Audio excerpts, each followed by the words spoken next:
سلام. سلام. سلام، روزتون بخیر. بفرمایید. چطورین شما؟ من کاملا خوبم. چرا خودتون رو به زحمت انداختین؟ من کلا به این رسم اهمیت نمیدم. نه چه زحمتی، دیگه رسم و رسوم این دور زمان است، بهتره که ما انجام بدیم. اگه بخوایم با رسوم پیش بریم معلوم نیست که چه کارایی باید انجام بدیم. ایرینا کجاست؟ پیداش نیست. دخترم اون تو اتاقشه، اگه میخوای بری پیشش اتاق سمت چپیه. باشه اینو میذارم اینجا، میرم پیشش. بفرمایید. همه چی خوبه؟ خدا رو شکر. بفرمایید. خیلی ممنون. به خدا خیلی به زحمت افتادین، متشکرم. نه بابا اشکالی نداره، وظیفه است.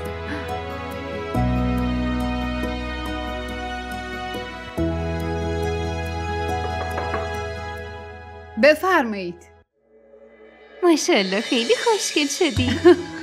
رامشا کی اومدی؟ همین الان. مامان کجاست؟ اونم اومده. واقعا؟ بیا اینجا. این حرفا رو ول کنه، بگو داداش علی کجاست؟ تو همومه. تو هموم چی کار میکنه؟ خب ببخشید. بگو ببینم تو خوشحالی؟ خیلی خوشحالم. اون که از قیافت معلومه. بگو ببینم داداش علی رونما چی بهت هدیه داد؟ وای این خیلی قشنگه، باید به سلیقه‌اش آفرین گفت. بریم صبحونه بخوریم وگرنه سرد میشه. نه ما براتون صبحونه آوردیم، شما بخورین. ما هم یه چند دقیقه دیگه میریم خونه، همونجا صبحونه میخوریم. من همش نگران این بودم که خانواده شوهرت بهت صبحونه میدن یا نه. خدا رو شکر تو خونه ما صبحونه پیدا میشه. ما تو مریخ زندگی نمی کنیم، نگران نباش، گرسنه‌ام نمیمونیم. سلام داداش علی. چقدر خوب که فهمیدیم سلام کردنم بلدی. میدونید خوب شد که ما هم فهمیدیم، هم سلیقتون خیلی خوبه، هم بلدید حرفای خوب بزنید. این خودش هنر خیلی بزرگیه. میگم این از چهره خانمت مشخصه. بریم صبحونه بخوریم؟ بریم.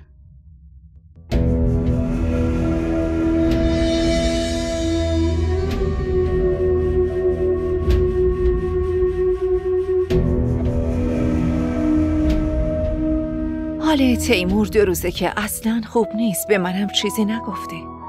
شاید من نمیتونم پروازمو لغو کنم، مجبورم برم. که درسته، ولی چرا حالا در مورد وضعیتش به هم داری میگی؟ الان حالش چطوره؟ خوبه؟ اون خوبه، نگران نباش، آصفم پیششه. به هر حال من از اینجا نمیتونم براش کاری انجام بدم، بهتره برم ببینم در چه حالیه. آره خب، ولی در مورد اون کاری که گفته بودی که میخوای منو راضی کنی، اون موضوع چی میشه؟ اون چی میشه؟ معلومه که فراموش نکردم. من همه ی مسئولیت رو سپردم به شهناز، گفتم پیگیر کار باشه. مطمئنم این وصلت جور میشه. درست آبجی، جلوی شما رو نمیتونم بگیرم، حضور شما اونجا واجب تره الان. فقط نگران بودم که کار من بخواد نیمه تموم بمونه. چرا نیمه تموم بمونه؟ کار آسانی نبود که بعد از این همه مدت تو راضی شدی ازدواج کنی. مگه دیوونم که عروسی تو رو جور نکنم و برم؟ نگران نباش. وقتی رسیدین از حال تیمور بهم خبر باشه بدین. حتما.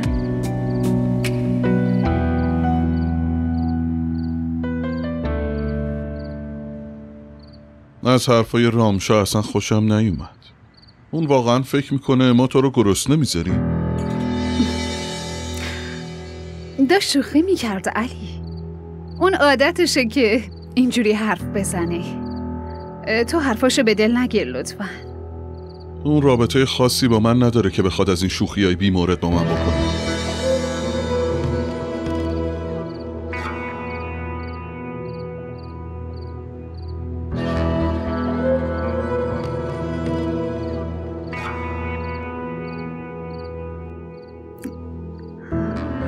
علی، اون خواهر زنت خوب شوخی میکنی.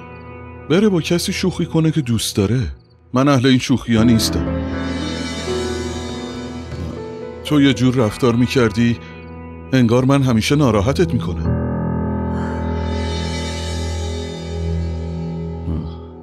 ببینم حرفمونو که بهش نمیگی؟ نه هیچ وقت نمیگم. پس منظورش چی بود؟ فقط یه شوخی بود، هیچ منظوری نداشت. بدون اینکه فکر کنه یه چیزی میگه. بچه هست دیگه، نادونی میکنه. اگه هنوزم ناراحتی من از طرف اون ازت معذرت میخوام. اصلا اینطوری فکر کن که اون چیزی نگفت و تو هم چیزی نشنیدی. اون لال نیست، منم کر نیستم. خودت حالیش کن دیگه خب، وگرنه خودم حالیش میکنم.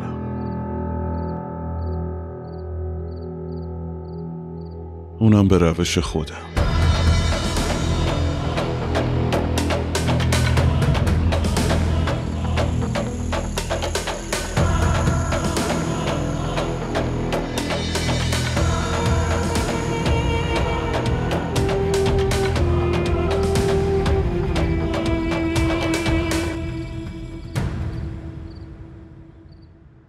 سلام شهناز خانم. علیک سلام. خیلی ببخشید که منتظر موندیم، شرمنده، داشتم وسایلمو جمع میکردم. وسیله؟ قراره جایی برین؟ بله، من دارم برمیگردم آمریکا. دوباره آمریکا؟ هنوز که ازدواج شهرزاد درست نشده. من نمیخواستم برم، ولی خب یه کار مهم پیش اومد که مجبورم برم. اما مطمئنم که شما کار رو به نحو احسن انجام میدین شهناز خانم، خیالم راحته. آره حتما. شما هر چه زودتر این وصلت رو جور کنید. میخوام دفعه بعد که میام پاکستان برای عروسی شهزاد بیام. مطمئنم که حواستون به برادرم هست. آره به امید خدا درستش میکنم. میخواستم یه چیزی بگم. چی شده؟ بگین. خانواده یه دختر اصلا مثل اروپایی ها فکر میکنن. اونا معتقدن دختر و پسر باید تو رابطه آزاد باشن. از من خواستن که بچه ها یه مدت با همدیگه تلفنی صحبت کنن. من که کلاً مخالف این رابطه هستم، چه از لحاظ اخلاقی چه از لحاظ شرعی. به هر صورت هر کس برای خودش یه عقیده هایی داره.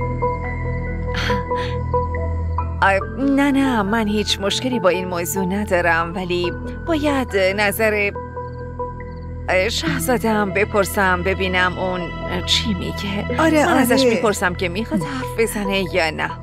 تصمیم آخر رو اون باید بگیره. باشه حتما.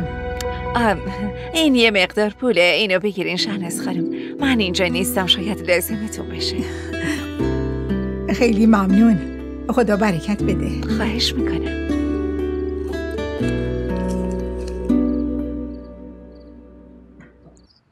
الینا به نظرم الان برو، ولی شب برگرد خب؟ اصلا چرا شب میخوای بمونی ها؟ مگه شهر دوری زندگی میکنی که بخوای شب اونجا بمونی؟ علی اینم رسمه دیگه. بعد از ازدواج این عادیه. رسم بی خودیه. لطفاً این رسمای مسخره رو دنبال نکن. علی فقط یه روزه. تو پس فردا بیا دنبالم لطفاً.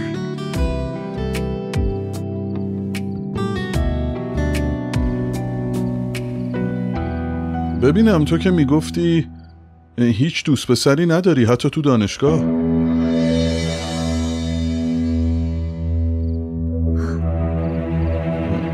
پس اون پسره کی بود توی مراسم عروسیمون؟ کدوم؟ دانیال؟ اون که شوهر دوستمه. با شوهر دوستت انقدر صمیمی هستی؟ در واقع اون همکلاسیم بود. اون همدیگر رو دوست داشتن. آخرش هم ازدواج کردن. اگه حرف بی‌موردی زده باشه که من که اصلا یادم نیست. ولی من خوب یادمه. نمیخواد با این دوستات رابطه داشته باشی که بگن شوهرت آدم بی‌مسئولیتیه. باشه، تو درست میگی. حالا که داری میری حواست باشه، نمیخوام کلاغ خبرچین این خونه باشی. میدونم که عقلت به این چیزا میرسه. نگران نباش، من هیچ وقت حرفای خونه شوهرمو نمیبرم خونه مادرم، حرفای اونجا رم نمیارم خونه شوهرم.